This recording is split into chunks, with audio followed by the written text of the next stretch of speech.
individuals to be with us for today's webinar. On behalf of Stanbic Investment Management Services, its entire management and staff, we want to warmly welcome you for the Q2 SIMS webinar. We truly appreciate your presence and your business all these years. So we'll quickly do a quick intro of what is going to transpire throughout this webinar. So we are first of all going to discuss our economy and the management of whatever has transpired in the market. We'll also look at performance of the markets to look at how our investment portfolios has performed over the years. This webinar will also give you an update of our various channels within SIMS. Then we'll give an opportunity for an interactive session where we'll do a Q&A to answer all the questions that you have related to your investments. Welcome once again. We are truly excited to have you here. So to quickly kickstart the event, to quickly kickstart the business, we have in our midst our managing director, who is in the person of Dr. Boama. He will give us a brief summary of how things have transpired over the years. Without further ado, I'll hand over the virtual podium to Dr. Boama. Thank you, Wendy-Lisa. Good morning, good afternoon, and good evening once again to you, our valued clients and distinguished guests, wherever you are. On behalf of the board, management, and staff of Stanbic Investment Management Services Limited, I warmly welcome you to our second client webinar of the year, dubbed Inside SIMS. Thank you for taking time to join us. Your continued trust and confidence in us inspire our commitment to helping you achieve your financial goals. There's an African proverb that says, little by little, a little becomes a lot. This simply but powerful message captures the essence of successful investing. Wealth is often built not through one big decision, but through consistent saving, disciplined investing, and staying committed to long-term goals. Today's webinar is part of our commitment to keeping you informed and engaged. We will share our updates on the investment landscape, provide insights into our products, and discuss opportunities that can help you grow and preserve your wealth. I encourage you to actively participate, ask questions, and take advantage of the expertise available during this session. Thank you once again for your partnership and loyalty. We are honored to be part of your investment journey and look forward to an insightful discussion. Once again, I wish you a productive and rewarding webinar. Thank you. Thank you so much, Dr. Boama, for that insightful remarks, reassuring, and we know that continually we can help our clients grow their business. So moving on to the second session, we are going to have our market updates. With our market updates, we are going to have a sound discussions on what has transpired over the period in the market and what the insights have been and how that can affect our investments going forward. To do that for us, we have our research manager in the person of Abraham Mensah-Belly. He will take us through what the market update is. Ladies and gentlemen, let's quickly welcome Abraham Mensah-Belly. Thank you very much, Wendy-Lisa, and good morning, afternoon, evening to everybody on the call. Thank you for joining us today. Over the next few minutes, I'll try to paint a simple picture of the economy and the Ghanaian market, the global market, but more importantly, what it means for your money and where we see the best opportunities for you. On the economy, let's start with a bigger picture. Around the world, the economy is growing, but a little slowly.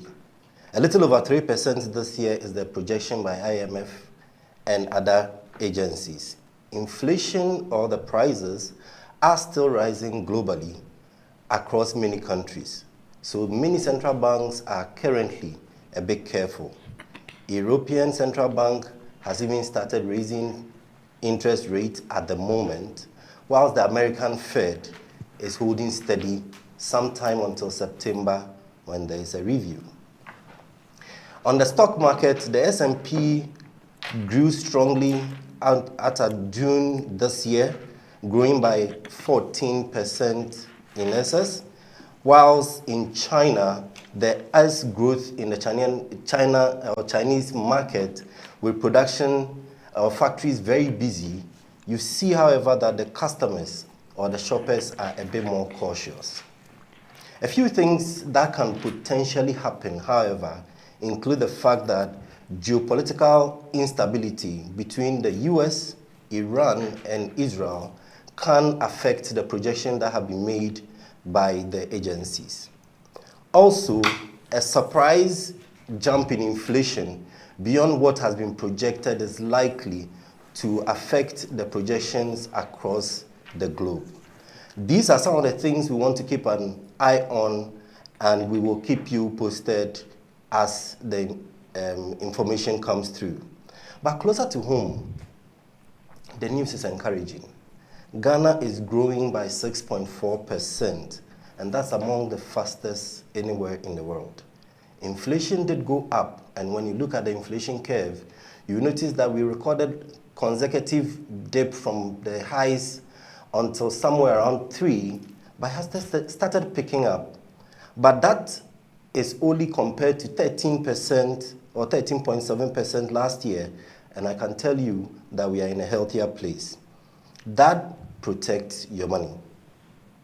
On the central bank front, Bank of Ghana has kept the main policy rate at 14%, and we see that the government currently records surplus, with the country currently having 5.5 months of interest cover. This is a very healthy cushion. Ghana has also stepped down from the IMF program and has signed on to the policy coordination instrument.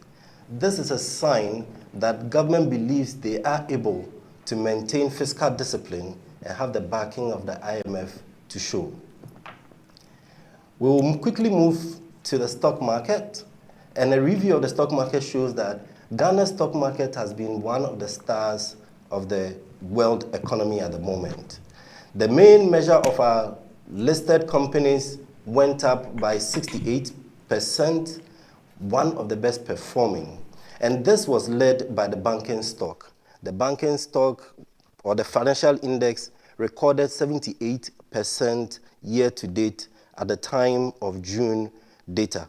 Now, the total value of the market, which we call the market cap, has seen a growth from about 170 billion Ghana cedis to nearly 287 billion. In that market, there has been new issuances. There were issuances by Zen Petroleum sometime in April this year, and then in June, there was Casapreco, who came to market. In both instances, there were more subscription than the shares available to these investors. The CD has, however, softened slightly compared to last year when it strengthened strongly against the currency. As I mentioned earlier, Ghana's import cover is expected to provide a buffer and then steady the ship as the currency comes a bit under the pressure.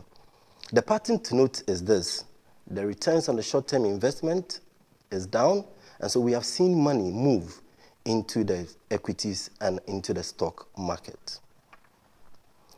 On the bond, I would quickly talk about the fact that when it comes to government bonds, we have seen the yield curve slowly tick up from March all the way into the future, and this is what we want you to have.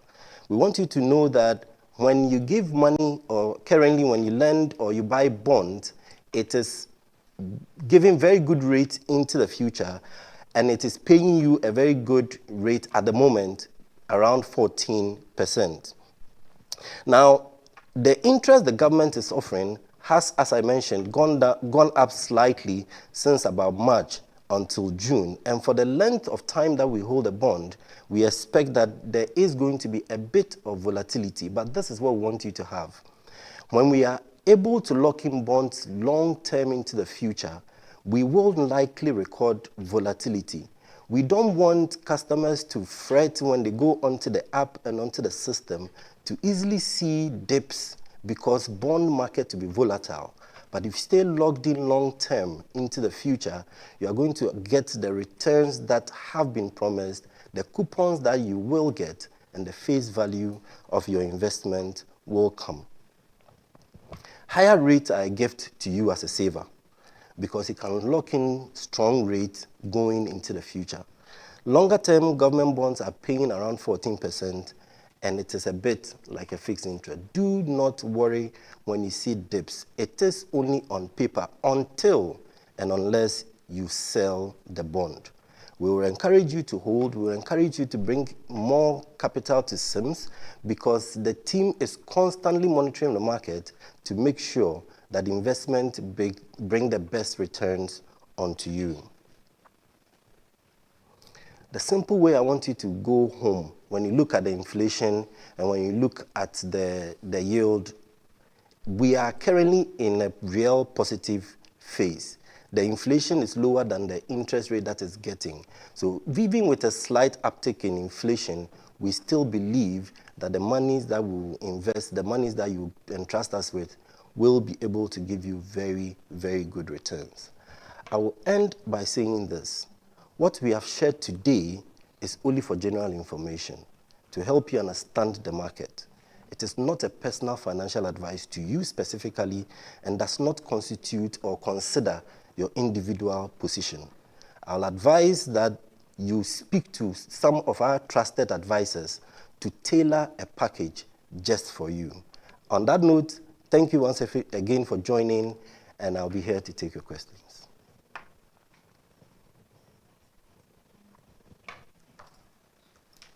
Thank you so much, Abraham, for that comprehensive market update and the valuable perspective shared. These insights certainly help us make better investment decisions going forward. Now we move on to the next segment, where we discuss insights on our solutions. Our cherished clients, you've entrusted your money to us, and it's important that we take you through how the products are doing and what insights there are for you. To do that for us, we have our portfolio manager, Betty Santi Saki, to do that for us. Betty, over to you. Thank you, Wendy, and thank you, Abraham, as well. I think you've set me up quite well for the continuation of the discussion. So we've heard how the economy has performed recently and the markets as well. We've seen the data on inflation, which has started to trend upwards recently. We've also seen interest rates coming up a bit. So I'm sure you are asking, what's next? What do I do with my money, given all this information? Now, I want us to hold on and ask ourselves that question a bit later on in the discussion. Because one thing I've learned about working with investors is we can all know the same information about the market, we can know the same opportunities, but we may still make very different investment decisions because we are on different journeys, we have different responsibilities, our needs are different, our financial goals are different. And so even with the same information, Abraham and I may be making totally different decisions. So I want us to start with ourselves, and then we can later come to our own conclusions for each person. So I want us to ask these questions. What am I investing for? What are the timelines? And how much risk am I willing to take? Now think about an amount of 100,000 that you've probably saved up for years now, that you are ready to invest. Now I want you to ask yourself, what are you going to invest it for? Being multifaceted human beings, we know that all our money doesn't always go into one thing. So think about the different things you want to invest towards. You may want to invest towards your kids' school fees. You may also want to build a house in the next 3 to 5 years.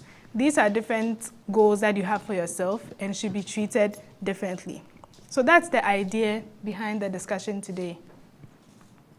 Your money can have different jobs, and your investment decisions should help you achieve those jobs adequately. So if there are two things I want you to change after today, the first is your approach.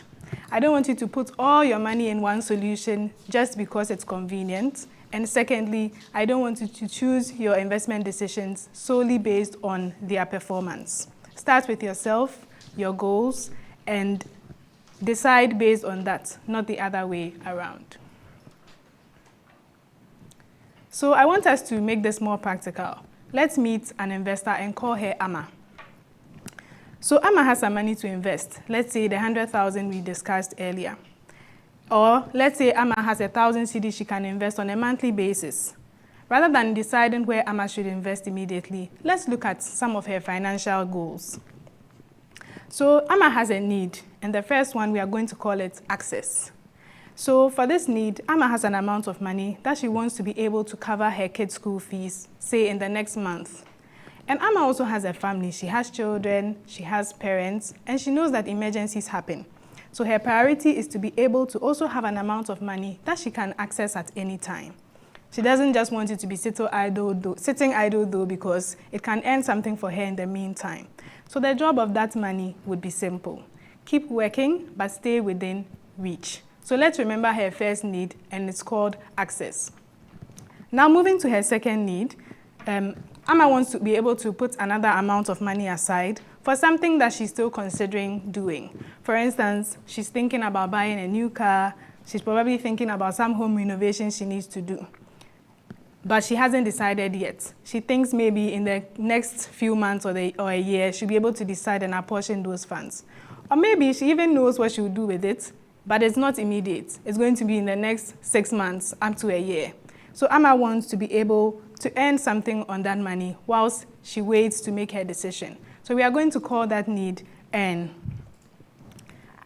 Then we are looking at Amma's third pot of her money. She wants to build. So like I mentioned, Amma wants to build a house in the next 3 to 5 years. That means she wants to be able to put an amount of money aside that can grow to a certain amount by that time. So we are going to call that amount build. Finally, Amma looks at everything she has done. She has covered her short-term needs. She has her middle to long-term needs covered as well. Now Amma is thinking, I want to grow my wealth. I want to expand my horizon. We are going to call that expand. Amma is looking at long-term, increasing her wealth for herself and her family. So that's what we are calling expand. So this is Amma. 4 needs, 1 person, 4 different jobs for her money, all in this one lump sum of 100,000 that she's ready to invest. So now at Sims, this is basically what we try to do. Help investors meet their needs through our investment solutions. So for the first type of an Amma's need, which we called access, we have the Cash Trust AMC subclass. So this is our fixed deposit only solution. It's short-term, highly liquid, and our most conservative option. So when Amma tells me, I need this money very soon, and I don't just want to leave it idle until then, that tells us this is the kind of fund Amma should most likely invest in for that need. Now, one thing I would like to highlight here is that there is value in liquidity. A lot of times, of course, it's nice to gain a lot of returns on your money, but liquidity is an undervalued trait of money market funds. Many investors who have short-term objectives make the mistake of investing in long-term funds because they report higher returns. And then when something comes up, they draw on that money and they never make that expected return they had because they took it out earlier than the objective of the fund. So understand the timeline of your goal when you are investing.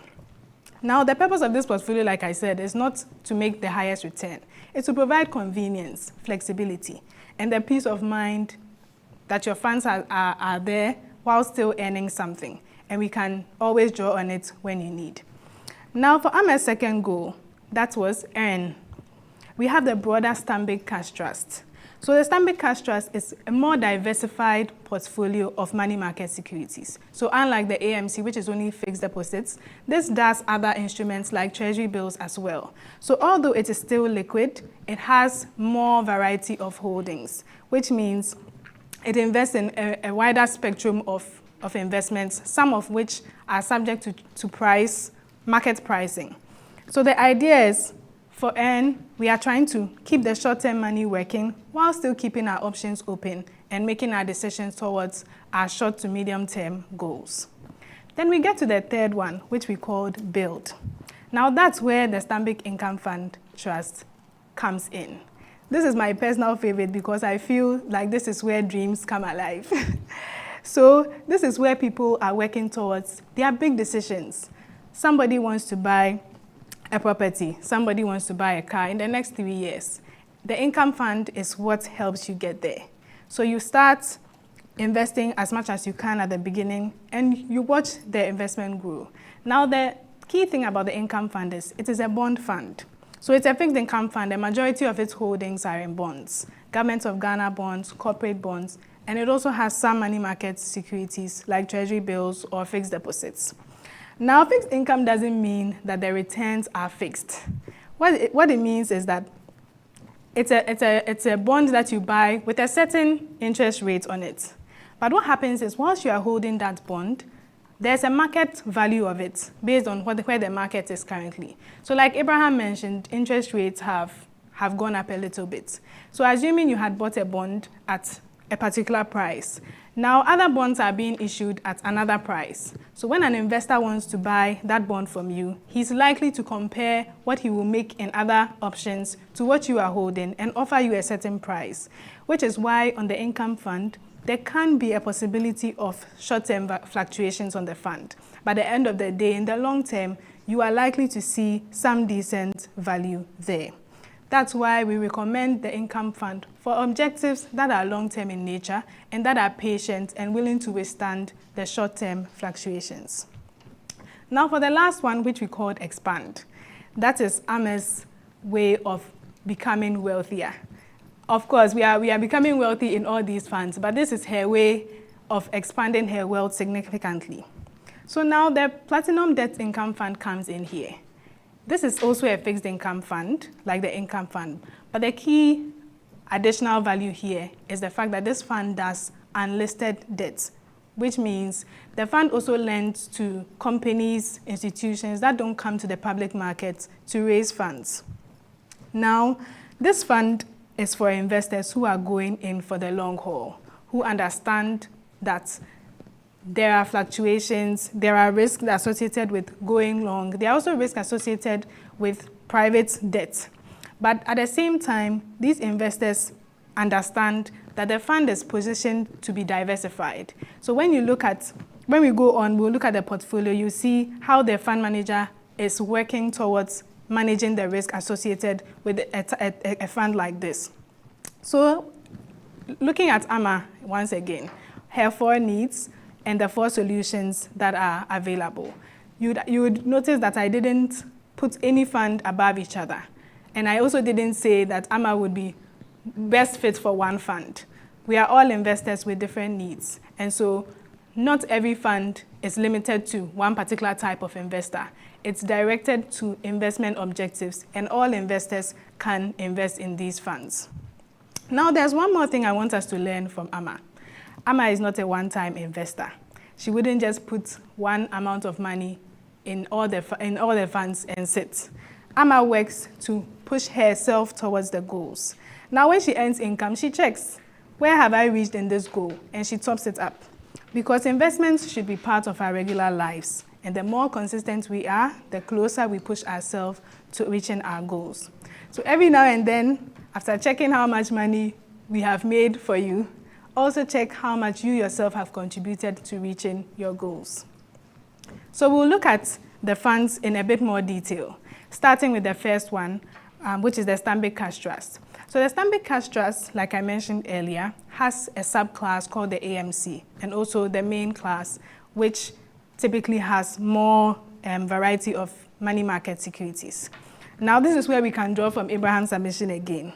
Fund returns don't happen in a vacuum.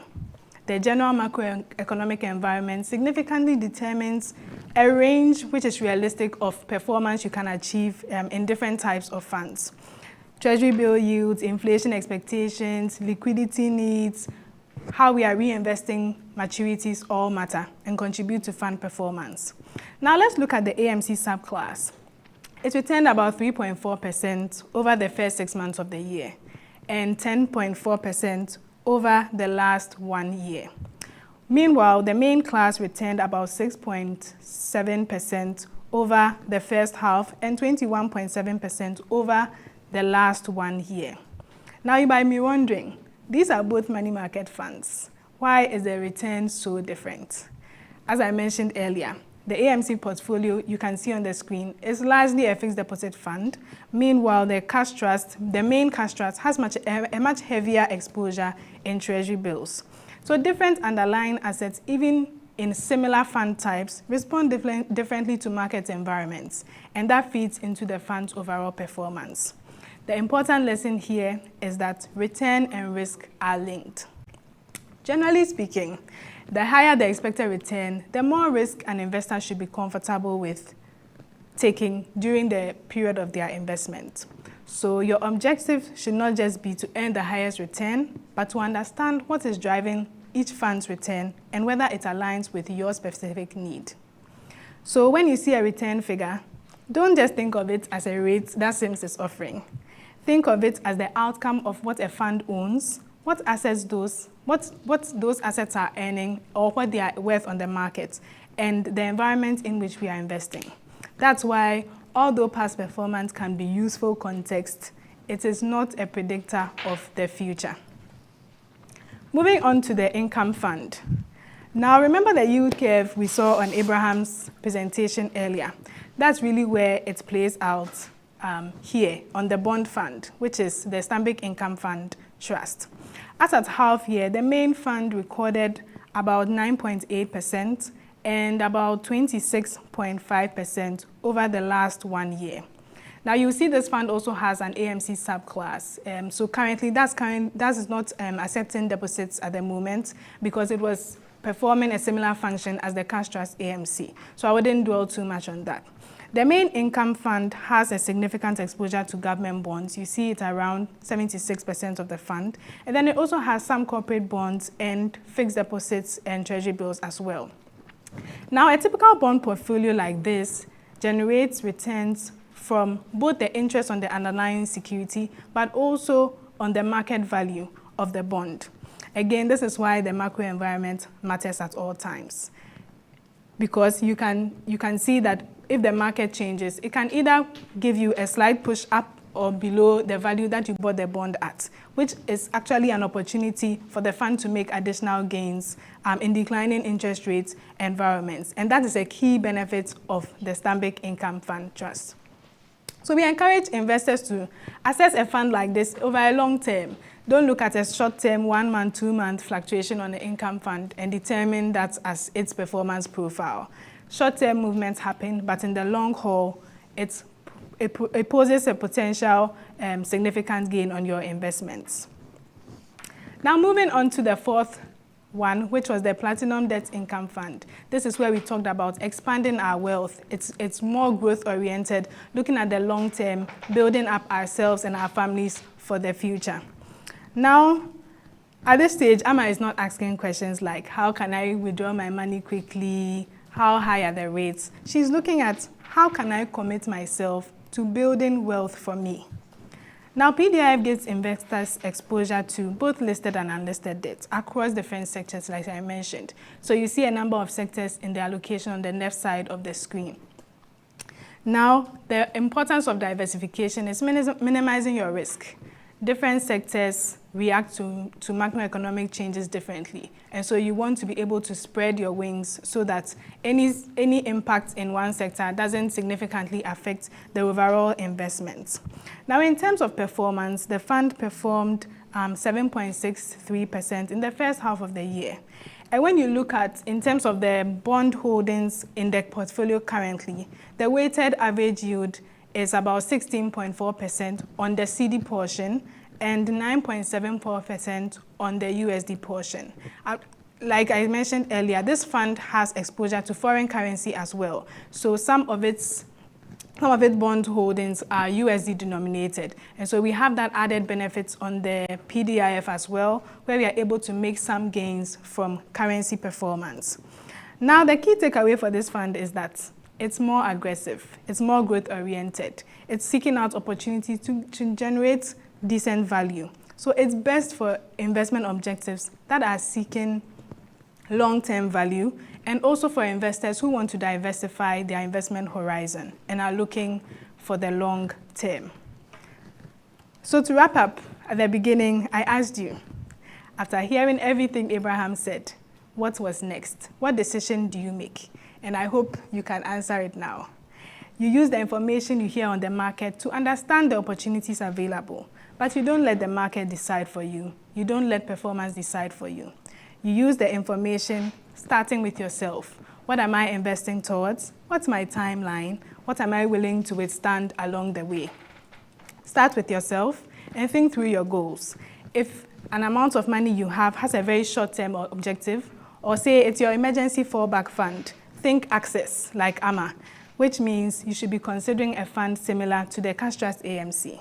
Now, if you need an amount of money, maybe sometime this year or in a few months, but you are not too sure on the timing, think earn, which means you want the money to be earning for you whilst you wait and make your decision. So you should be considering the Stanbic Cash Trust as a solution for that need. Now, if you have a goal that is a few years away and you have time for the money to work for you, think build like AMA and consider a fund similar to the Stanbic Income Fund, which helps you meet your long-term goals. And finally, after you have done all your investments in the traditional assets and you have capital that you want to commit to building your wealth, expanding your horizon, think about the Platinum Debt Income Fund, PDIF, and that is expand. But remember, consistency is key. Markets will change, inflation will change, interest rates will change, but your goals, your needs, your responsibilities wouldn't change with them. So perhaps one of the most important lessons from Ama's story is that it's not about finding one right product for you. It's more about building a portfolio where different investments perform different jobs targeted to meeting your goals and your needs. So give every CD you have a job, choose the investment solution that fits the job, and keep showing up for it. Like my MD said earlier, wealth is not built on one decision. It's built on consistent small decisions every day. So I hope, like the theme for us today, Inside Sims, we hope that you've learned more about Sims, and we hope that, like our tagline, you know more now and you can invest better.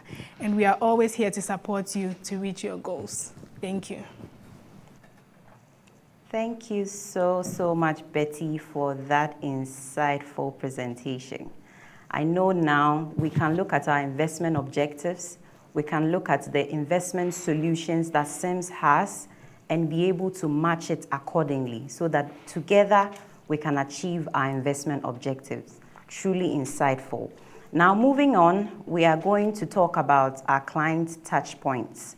We are going to look at our digital systems and service channels as part of our continuous enhancements of various experiences that we want you to have when it comes to withdrawals, deposits, everything related to Sims. We have some digital channels that we want you to have insights on.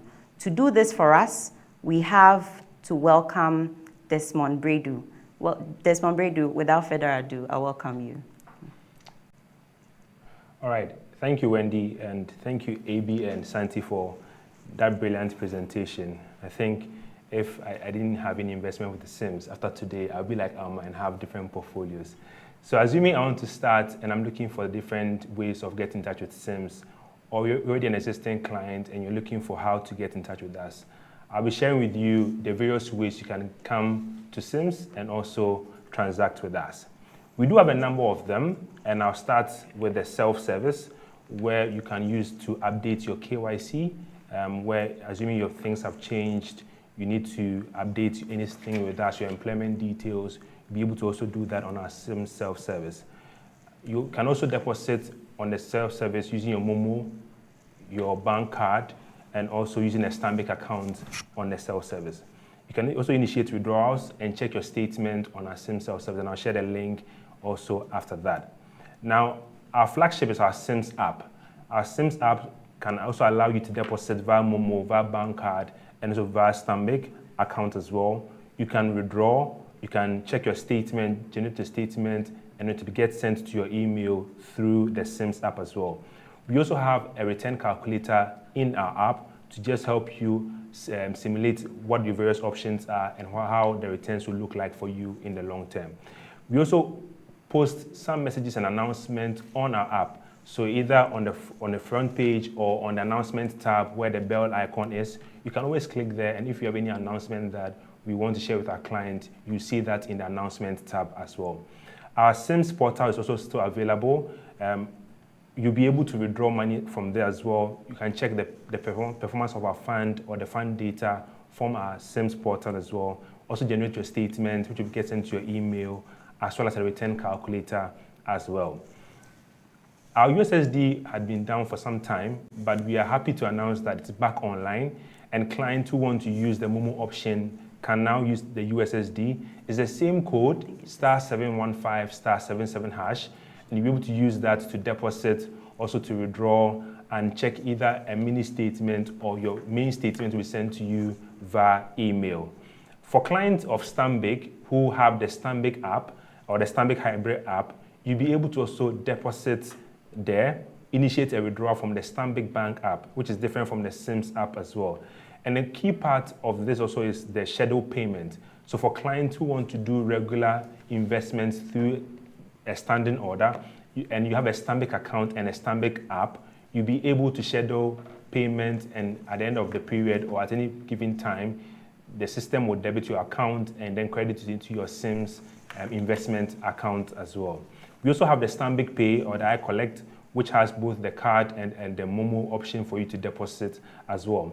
So in time, we have a number of touch points for you to transact with us, from our self-service to our app, to our portal, to our USSD, and also the hybrid app and the iCollect as well. Over the past 2-3 months, we've had a number of clients come to us having OTP challenges when they try to access either the app or the self-service. And so we wanted to just share some brief information about that as well. Most clients that when they report some of these issues to us, one of the key things we've learned is that they have some transposition errors when it comes to the client IDs. So for instance, instead of typing 512314, a client will type 512431. So that error will mean that the client or the OTP will go to a different client. And so please verify your client ID carefully whenever you are entering your IDs either on our app or on our self-service to get the OTPs. And also, please, when the OTP is generated, you would see the number that's being sent to. So please always double check whether that number is yours or not, or if the number is accurately captured. If it's not, please use our self-service to update your contact details with us as well. And occasionally, we do also have, or we experience generally, some network challenges. And so please be aware of that if at any given point in time, you're not getting your OTPs. We've made email OTPs now available to all our clients, but clients will have to sign up for our email OTPs. You can do this if you go to our self-service portal, which is simselfservice.stanbic.com.gh. You will have access to, as you can see on the screen, an option to sign up for email OTP. And we strongly encourage clients to have this option done so that you can get OTPs via SMS and also via your emails as well. So when you go to the self-service portal, I'll show you briefly what you would see and how to go about it. So you enter the login and you click on sign up. Once you do, the next page will open for you like a form to fill. So you enter your name in the column provided, and then you also enter your client ID. What's also more important is the email that you capture for us to send the email OTPs to. Please, it's really important that the email that you put here is the same email that you used during your onboarding. So for instance, if your email is jendoexample@stanbic.com.gh at onboarding, you need to provide the same email at this for the email OTPs. You can't have two different emails. It has to be the same email that you used. If you want us to change to that, then you need to update your details before we can send the OTPs via email to that particular email. Please, when you're done, then you click on submit, and then we'll get it, and from the next moment, you start having access to your OTPs via email. So in summary, that's what we have for you from our digital touch point to having email OTPs delivered to your emails as well. And so I'll pass it back to Wendy for a time of our questions and answers. Thank you very much for hearing us out. Thank you, Desmond, for that insightful presentation. Now we know the various channels that we can use to interact with SIMS and also to be able to have an experience that is truly exceptional. Thank you very much, Desmond. So now we move on to our question and answer session. Please, if you have any questions, feel free to put it in the chat, and we'll be more than happy to have our presenters give us answers to those questions. So to do that, we'll start off. I think I have some questions in the chat that we can start reading out. We have one question from James Ejay, and I read, I see my money depreciating. How will I know I'm making profits? I see my money depreciating. How will I know I'm making profits? So I'll call on Betty to do this for us. Okay, so thank you for the question, and that's a very fair question to ask. I think, like I mentioned earlier, I want to assume your holdings are most likely in the Stanbic Income Fund Trust. And like I mentioned earlier, the fund is a medium to long-term fund, and it's possible to see short-term fluctuations during any specific period whilst you are holding the fund. So like Abraham mentioned, interest rates have been going up recently. So say a bond that you bought some months back or a year ago when interest rates were lesser than they are today, the market value of those bonds might see some fluctuation now because of the interest rate environment happening. So the key thing about the income fund is you need to keep a long-term focus. Fluctuations are short-term. And so that's why we wouldn't want you to put money that you think you might be needing in the short to medium term. So for the income fund, when you see a fluctuation, there's no need to be worried about something going wrong with the fund. Let's go back to Amma. Think about her house that she wants to build in 3 to 5 years. If Amma invests today and in a month or 2 or 3, she opens her investment and it has dipped slightly, Amma should ask herself, has there something fundamentally changed about this portfolio? Or is it just a short-term fluctuation because of the interest rate environment? And if it's the latter, then Amma becomes okay and understands that she's in for the long term, and so short-term movements shouldn't matter.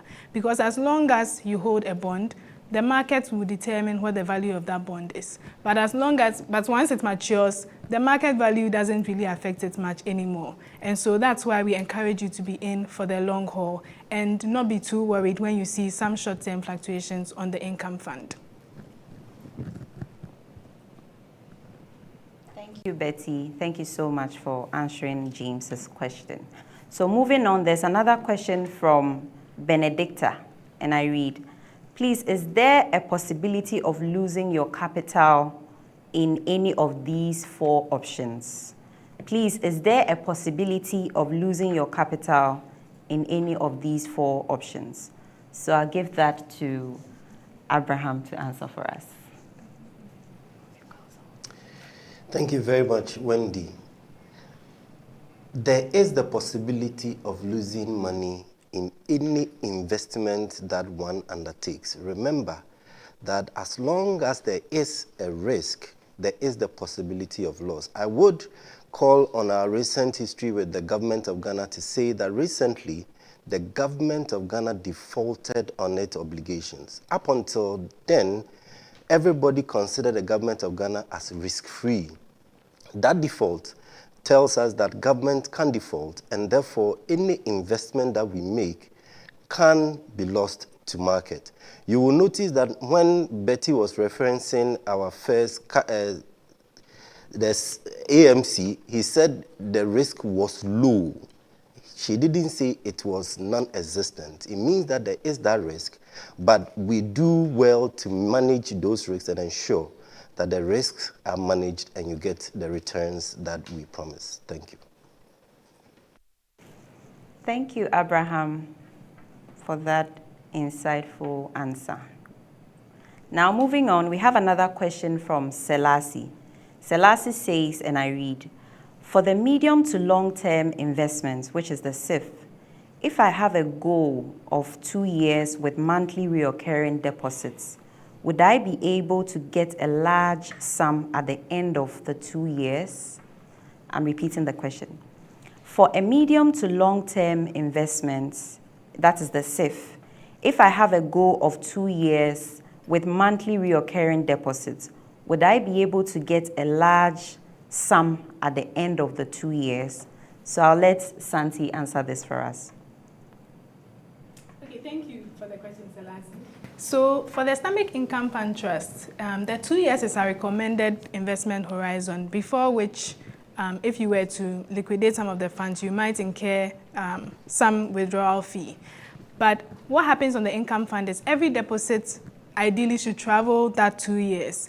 And so if you start with a lump sum and that travels 2 years, the remaining or the subsequent monthly deposits may not have each reached their full 2-year term. And so if you were to withdraw your entire value at the 2-year mark of the first lump sum you did, then it's possible that those subsequent ones may have a little fee on them.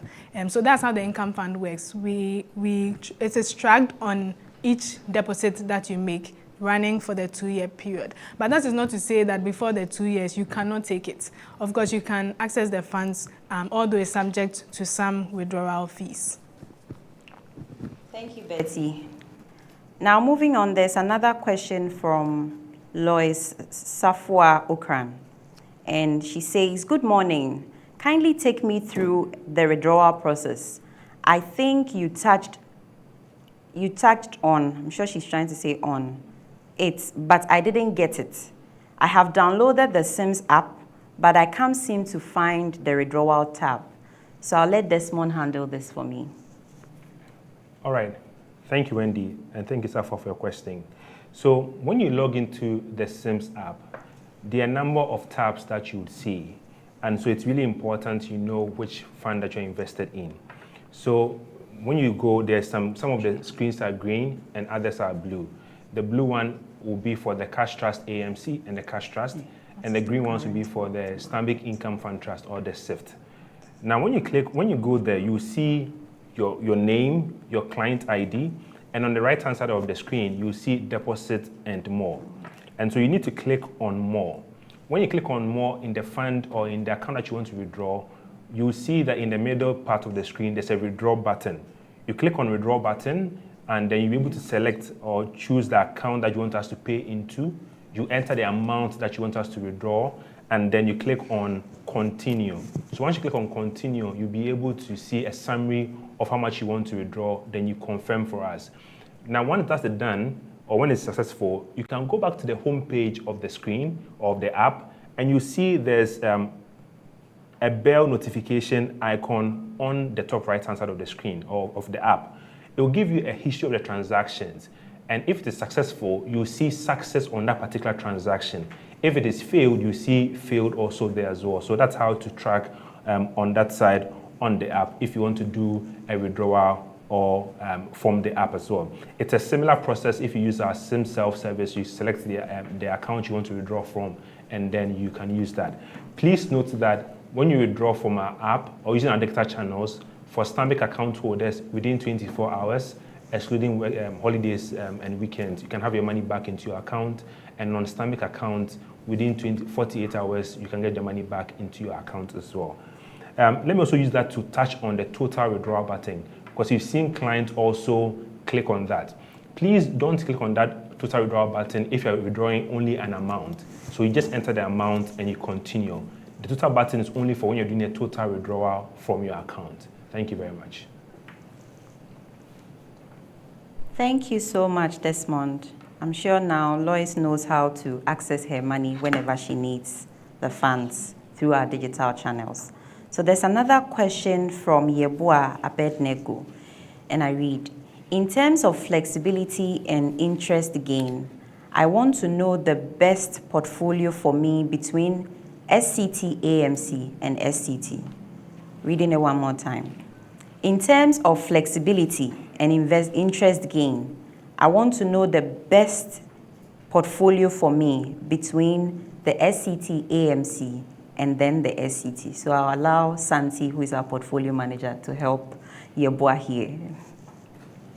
Okay, thank you, Yeboah, for your question. That's actually very valid because they are both money market opportunities. So the key difference between the two, which I hope you will use to make your own decision, is that the cash trust is more the cash trust AMC is more predictable, it's more stable, and it's the most conservative option we have.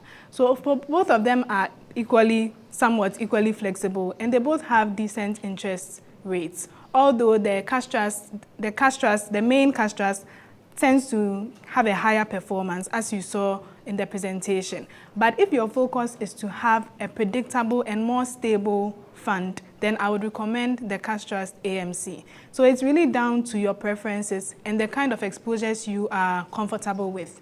If you are comfortable with the exposures in the main cash trust, which is the treasury bills, fixed deposits, then go for it. But if you want to invest in a fund that is very straightforward, predictable and stable, then I would recommend that you go for the AMC. So at the end of the day, it's up to you based on your preferences and the exposures that you are comfortable with. Thank you, Betty. I think that will help Yeboah make very good decisions when it comes to which option to choose between the AMC and the SCT. Moving on, we have another question from Samson. Samson says, and I read, I know in investments trends matter, but from your presentations, you say past performance is not necessarily guaranteed for future. Okay, let me read it again. Past performance is not necessarily a guarantee. Please, can you throw more depth into this? So I'll let AB handle this for us. Thank you very much, Samson. Thank you very much, Samson, and that's a good question. It is true that we want to stress that the past performance or what we recorded year to date is not a predictor of what we will do from now till end of the year.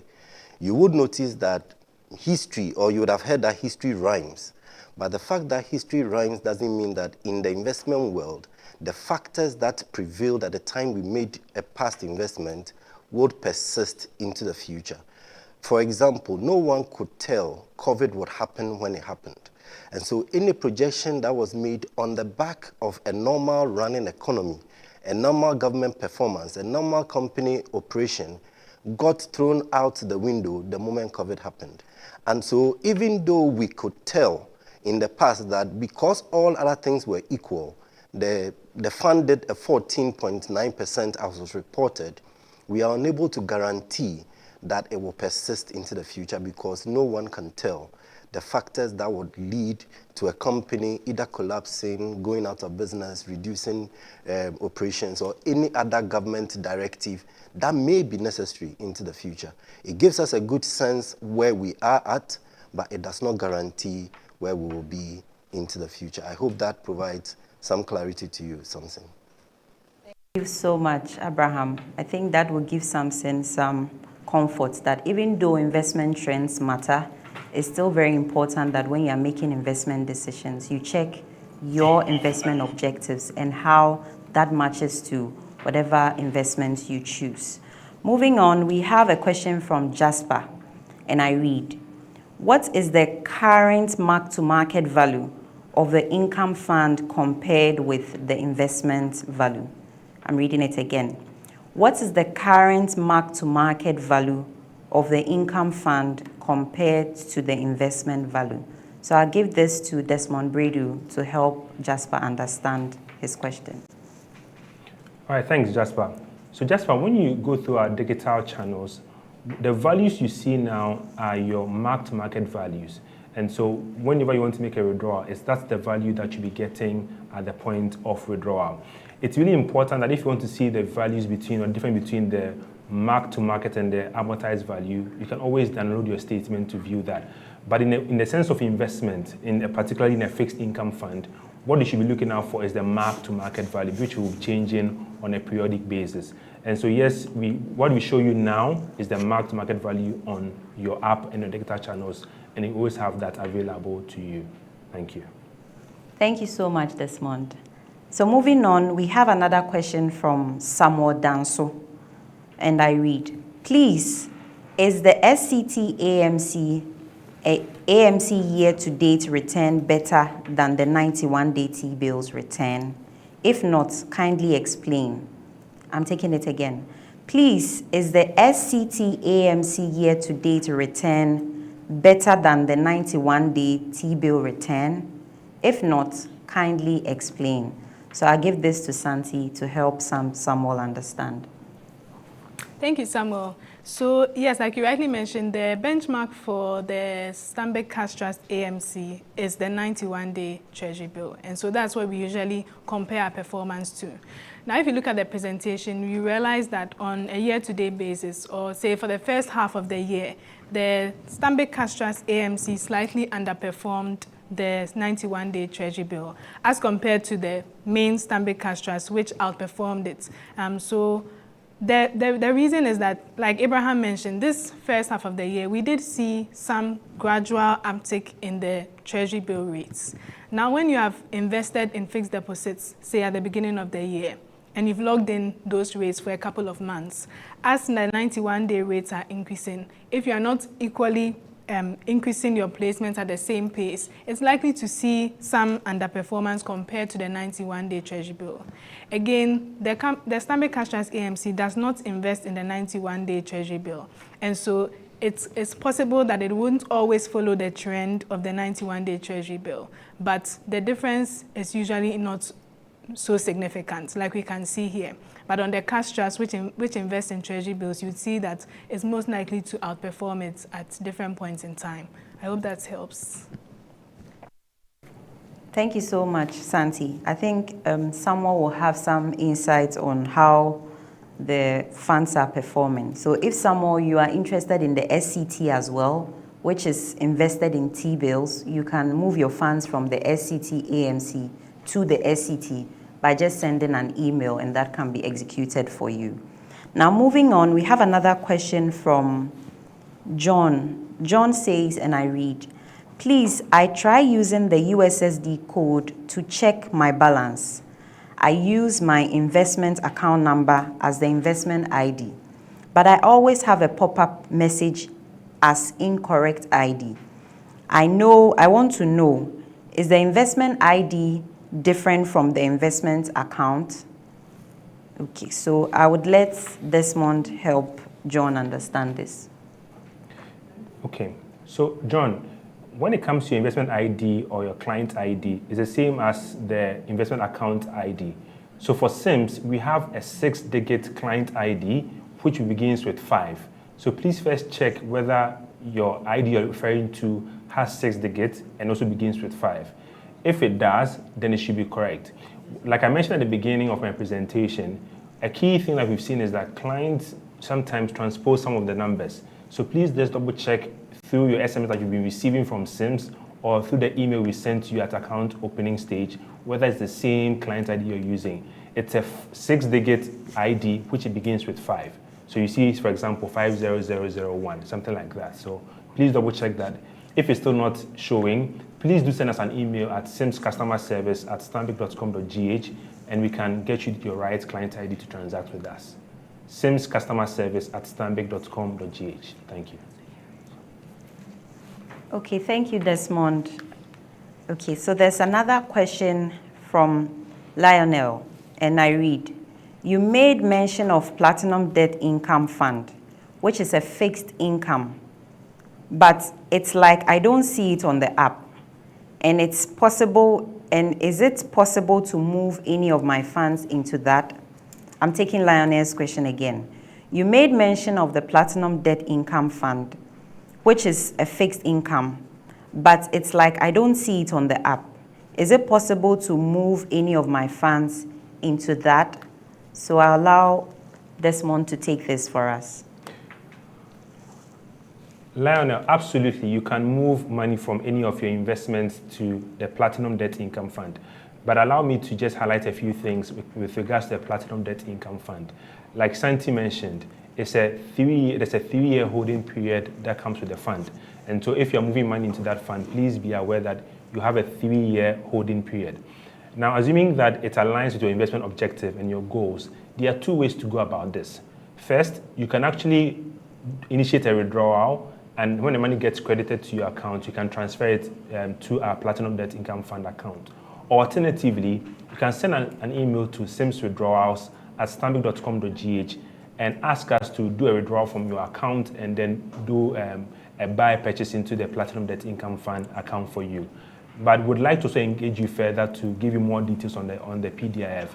And so please, if you can, send us an email for us to engage you, or just share your client ID and we'll engage you further after here. But we look forward to having more clients invest in our Platinum Debt Income Fund. Just also add that the minimum amount for the PDIF, or the Platinum Debt Income Fund, is 25,000 Ghana cedis. And any subsequent deposit has to be in multiples of 5,000 Ghana cedis. To also add that, so again, I repeat, the minimum amount to enter the Platinum Debt Income Fund is 25,000 Ghana cedis. You also have to have subsequent deposits of 5,000 cedis. So you can do 5,000, 10,000, 15,000 in that order. Just to say that the withdrawal timeline is also slightly different from what you know, and so we'd be happy to engage you further on the PDIF. Thank you. Thank you so much, Desmond. Now moving on, we have another question from Ajwa, and I read, what is the current interest rate on SIMS account? Repeating it. What is the current interest rate on SIMS account? So I'll give that to Santi to help Ajwa clarify her question. Thank you, Ajwa, for your question. So maybe just to answer, I'm not too sure which fund you meant, so I'll just give a quick recap on each of the funds. So for the money market funds, which is the AMC and the Stanbic Cash Trust, looking back, like I mentioned, we don't guarantee returns going forward, and so I wouldn't be able to give you a percentage for, say, if you were going to invest today, what you would make. But let's look at what we have done in the recent past. So over the last 6 months, the Cash Trust AMC has done 3.4%, whilst the main Cash Trust has done 6.7%. If you want to look at it on a 1-year basis, over the past 1 year, the Cash Trust AMC has made 10.4% in returns, whilst the main Cash Trust has done 21.7%. Again, these are not indicatives of what would happen over the next 6 months and 1 year, but useful context to keep in mind whilst you continue to monitor the market. Now, on the Stanbic Income Fund, over the past 6 months, we've done about 9.8%, whilst over the last 1 year, it has been around 26.5%.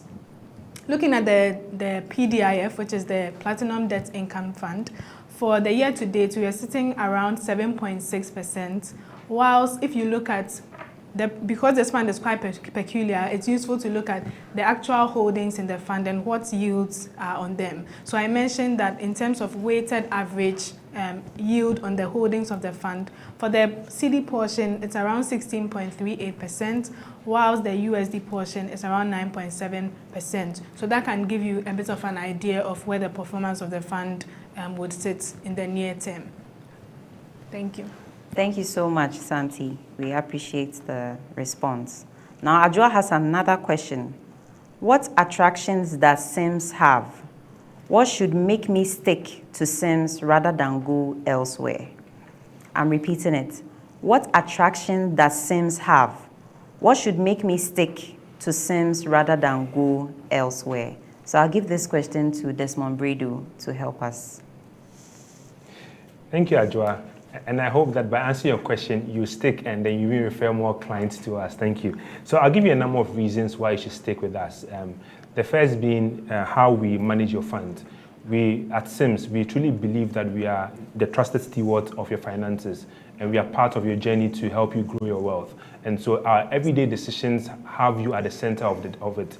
Whether you're making investment decisions or digital journeys, we are at the center of it. And so please, if not for anything at all, please always know that at SIMS, our motto is that we are the trusted stewards of your finances as well. As you can see, as well, and as Santi showed, over the years, our returns have been competitive with regards to the market or the various products that we offer. And so whether it's the cash trust solution, which gives you easy access to your funds, or is the income fund for building long-term wealth, or the PDIF, we're always innovative in how we approach our solutions to our clients, whilst remaining competitive also to the market. And so anywhere else, our returns can really compete with anybody else on the market. A key part of what we've done over the years is the ease of transactions. For clients who have been with us for a number of years, they know at any point in time that you have requested for your withdrawals, SIMS has been there for you to make the monies available to you. If it's deposit as well, we have a number of channels, a number of ways you can deposit with us as well.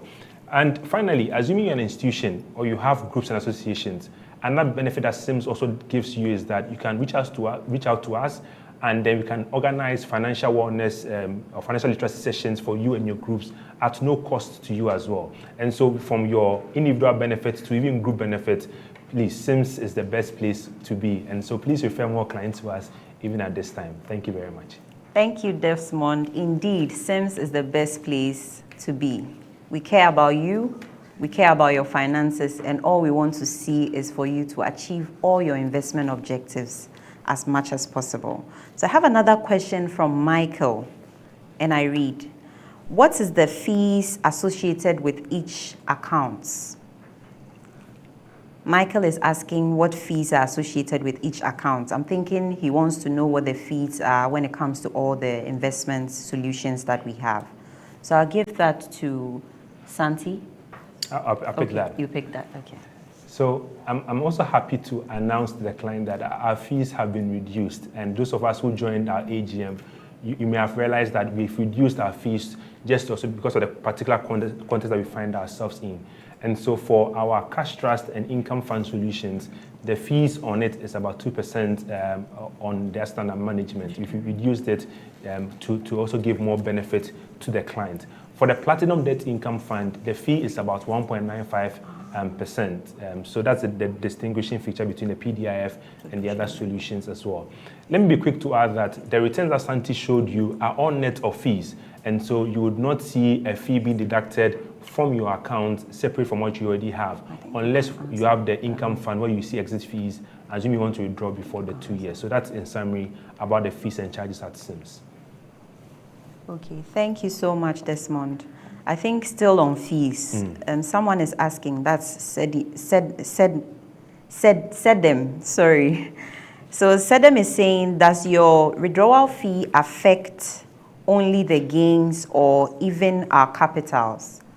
So kindly throw more light on it for us. Okay, thank you, Sedem. Let me answer a question this way. So the exit fees only apply to the Stanbic Income Fund Trust, SIFT, where every deposit needs to be invested for a minimum of 2 years if you want to avoid the exit fees. For the first, assuming you withdraw in the first year, the fee percentage is, or the exit fee percentage is 2%. And in the second year, that fee drops to 1%. So let me give you a hypothetical scenario. If you invested 100,000 cedis just for 1 day, you definitely would not have earned 2% in one given day. And so assuming you want to withdraw that money, definitely the exit fees would impact your principal. But assuming that you've invested for, let's say, a year or even 6 months or some time, and you've gotten more than 2%, and the exit fees are hit, it will not affect your principal. It will likely affect only the interest that you've accumulated. And so the duration that you stayed in the fund is really important, whether to affect only your interest or you affect your principal. But for clients who have a long-term view in the funds, most often than not, it only affects a part of their interest and not their principal. And so to go back to what Santi mentioned, please have a long-term view when you invest in the Stanbic Income Fund Trust as well. Thank you. Thank you, Desmond. There's another question from Mary. I have an SCT account and I want to find out how the daily interest is calculated because my daily rate has reduced significantly, even though my principal has increased. I'm reading it again from Mary. I have an SCT account. I want to find out how the daily interest is calculated because my daily rate has reduced significantly, even though my principal has increased. So I'll give that to Santi. Okay, thank you, Mary. So I'm assuming you are comparing it to, say, last year, or over a period, you've seen that the daily amount of interest that you are earning has reduced. So, like I mentioned earlier, fund returns are basically determined by the performance of the underlying securities in the fund. You mentioned you are in the Cash Trust AMC, which is our fixed deposit fund. So in that fund, what we have are bank and non-bank fixed deposits.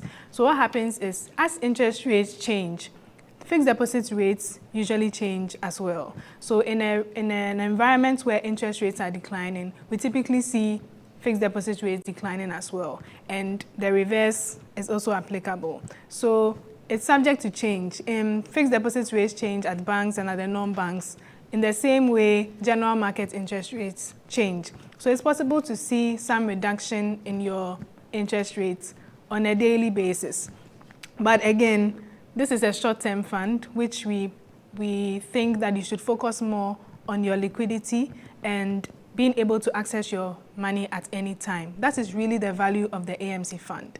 If you wish to keep your funds with us for a longer amount of time and want to see some increased returns, then maybe you can consider looking at some of our other funds. The Cash Trust AMC is more tailored to monies that are readily available at any time that investors can draw on for short-term needs, for emergencies and the likes. But if your money is more patient and you are willing to look at a longer tenor, please do consider one of the other funds to meet your objectives. Thank you, Santi, so much for answering the client. So moving on, there's another question from Selassie, and I read, please, can I have USD in Platinum Fund? I'm sure he's referring to our PDIF investment. I mean, can the denomination of my investment be in USD? So I'll give that to Desmond to help Selassie. Thank you, Selassie, for the question again. So when it comes to PDIF, it's a CD denominated fund, just that we also have some of the underlying investment being in USD. Unfortunately, you will not be able to pay USD into account and will not be able to also value your fund in USD for you. It's a CD fund, just that some of the underlying investment are in USD. Thank you. Thank you, But Desmond. let me just be quick to add that we do have USD solutions as well. And so if Selassie, you're here, please leave your client ID. We'll reach out to you and discuss further some of the USD. We have both equity, global equities, bond fund, and other ones that are available through our group as well. So please, if you are interested in USD investment, we are more than happy to engage you and any other client who may be interested in USD investment. Please do share your client IDs with us or send us an email requesting for an advisor to speak on the USD investment. And then we'll reach out to you and then discuss those ones with you as well. Thank you. Thank you, Desmond. There's another question from Angela. Angela is saying, please, my question is not answered. Oh, so sorry, Angela. we are reading it now. So sorry. What's the interest on fixed deposits, and what the majority month, 3 month? Okay, so I'm sure Angela is trying to ask of what the fixed deposit returns are. Okay, Angela, we don't do fixed deposit directly. So if you can come again with your question more clearer so that we can help you get clarity on that question. Angela, please come again with your question. I don't know whether you want to know what the fixed deposit returns are or what the SCT AMC returns are. So please come again with your question, Angela, and we'll be more than happy to address it for you. There's another question from Rose. And Rose says, good morning. The Platinum, how often can one withdraw, and the charges? So I'll give that to Desmond to help Rose understand this. All right, thank you very much, Rose, as well. Just to say that we have details of the Platinum Debt Income Fund on our website as well. So please, you can always visit our website. We've published the fact sheet with details, the underlying investment and other details on our website as well. And just to also add that we are more than happy to share more information with you on our Platinum Debt Income Fund. In terms of withdrawal timelines, I already mentioned that you need to be invested in the fund for a minimum of 3 years if you want to exit. There are no withdrawal fees, but we have up to 6 months to pay you when you want to liquidate your investment. This is because of where the underlying investment sits.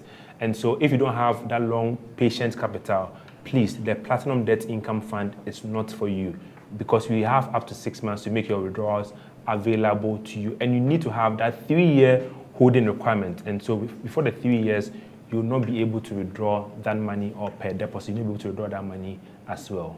Thank you. Thank you. Desmond, you have another question coming to you. Your name has been specifically mentioned by Francis.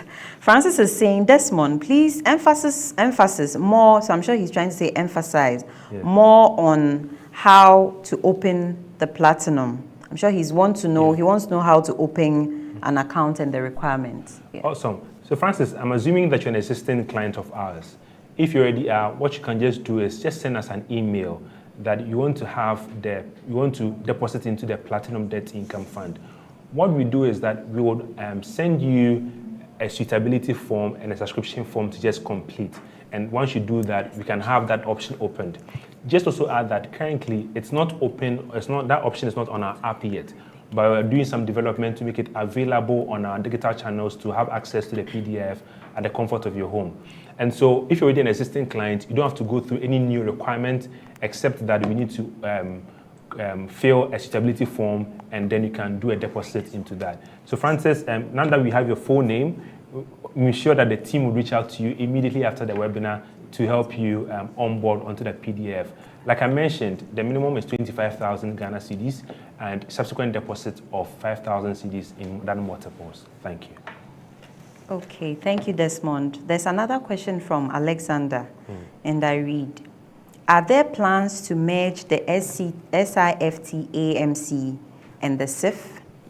And also, would there be a time when we move back to the amortization arrangement from the mark-to-market?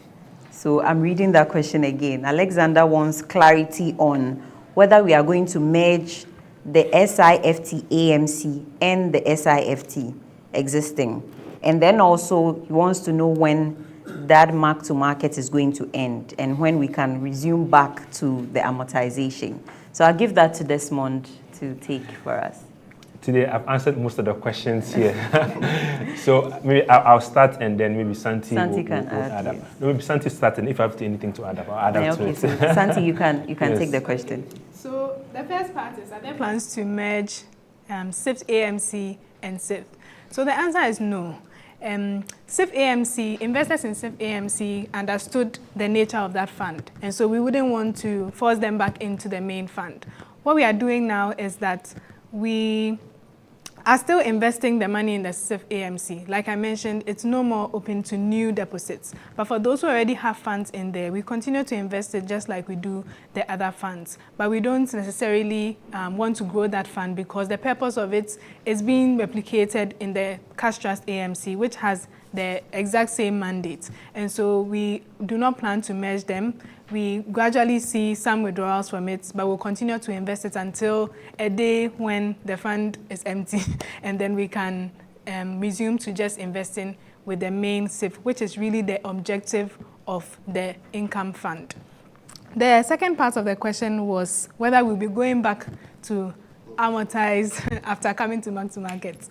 The answer is the mark-to-market has come to stay.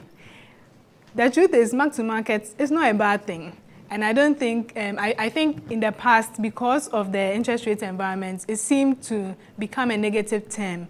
But mark-to-market actually gives us the opportunity to make gains in certain macroeconomic conditions. For instance, assuming you bought a bond earlier in the year and interest rates start to decline, the bond you are holding becomes more valuable than other bonds which are even being issued at present time. And so you are able to make that gain on it, and the market value would actually favor that bond. So mark-to-market is not always negative. In fact, a lot of times it can be positive. And so let's focus on that and understand the value that mark-to-market brings. Because if on any given day we were to go and liquidate a bond, that market value is what we would get. And so that's the picture that we want investors to have, which is the reality on the ground, which is why mark-to-market is good and has come to stay. So it's not likely that we'll be going back to amortized cost for mark-to-market. Thank you. Thank you so much, Santi. Desmond, would you like to add? Or I think Yes. Santi No, has Santi exhausted. has- Yes, okay. So there's another question from Angela. I think Angela has come back again with a clearer question. So she says that, please, I'm talking of the maturity dates of AMC fixed deposits and the interest rates, please. So I think she's trying to understand what the SCT AMC, the interest rates are, and if there are any maturity dates on it. So I'll give that to Santi to take for us. Okay.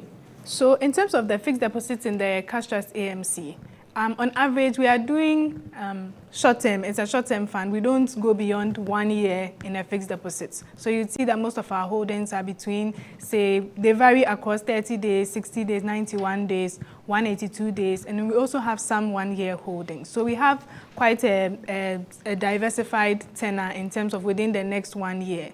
But in terms of the majority of our holdings is sitting around the 2 to 3 month mark. So you see the weighted average holding on the portfolio is around 2 to 3 months. So that's in terms of the tenor you were asking about. But in terms of the rates, currently fixed deposit rates are ranging between 7 to 9% on the high side, but averagely around 8%. So that is the gross rate that you'll be getting. So I hope that brings some color to the fixed deposits on the AMC. But again, we do both bank and non-banks, and so the rates on the banks can differ slightly from the non-banks, and the rates on the different tenors also vary. So typically the longer tenors have slightly higher rates, around the 9+%, where the shorter ones also have around 8 to 7%.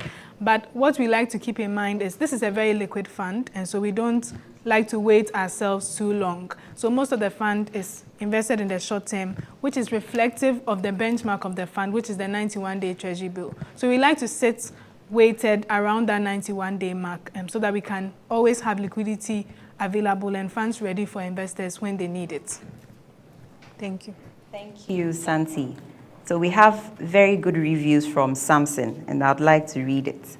So Samson says, indeed, your Sims platform is user-friendly. Thumbs up. So if you are not on our digital platforms, come and enjoy what Samson is enjoying.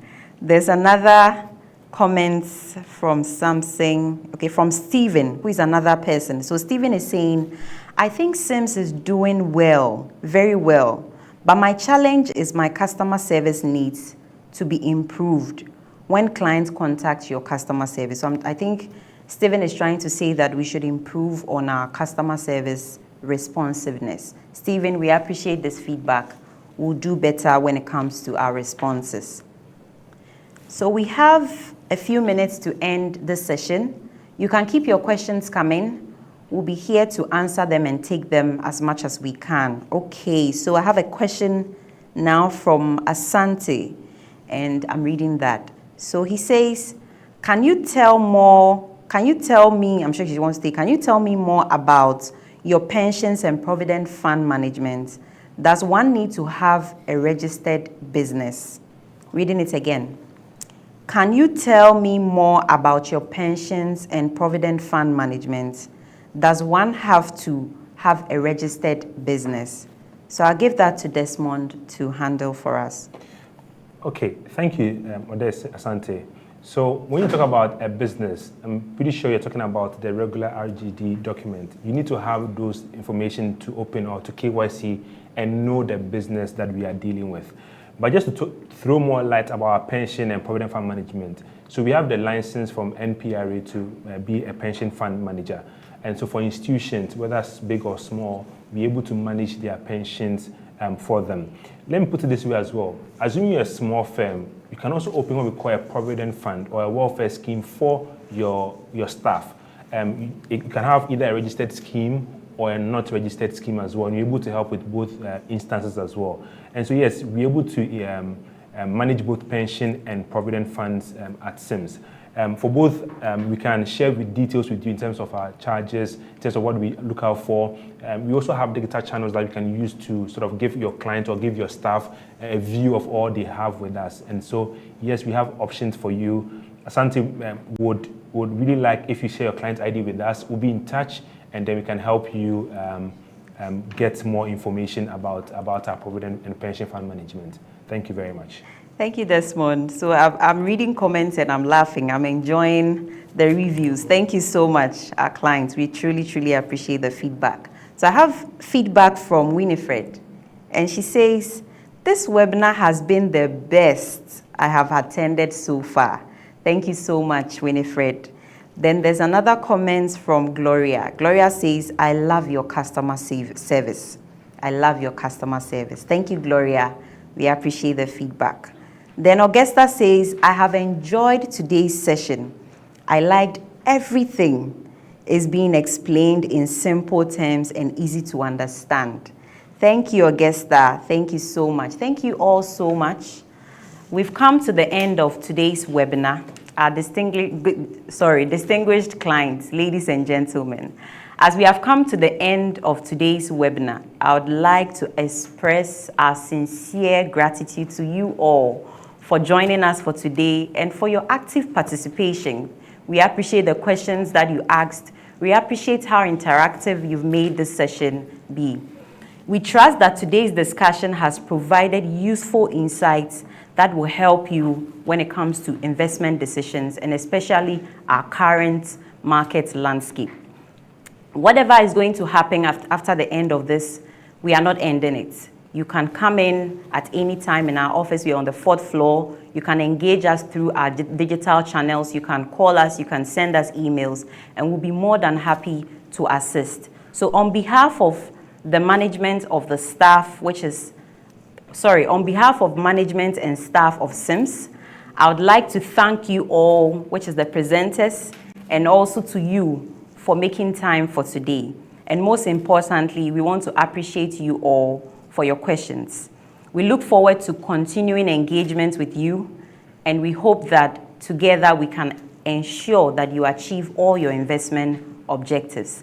Thank you once again for being with us. It's truly a pleasure hanging out with you all. Bye.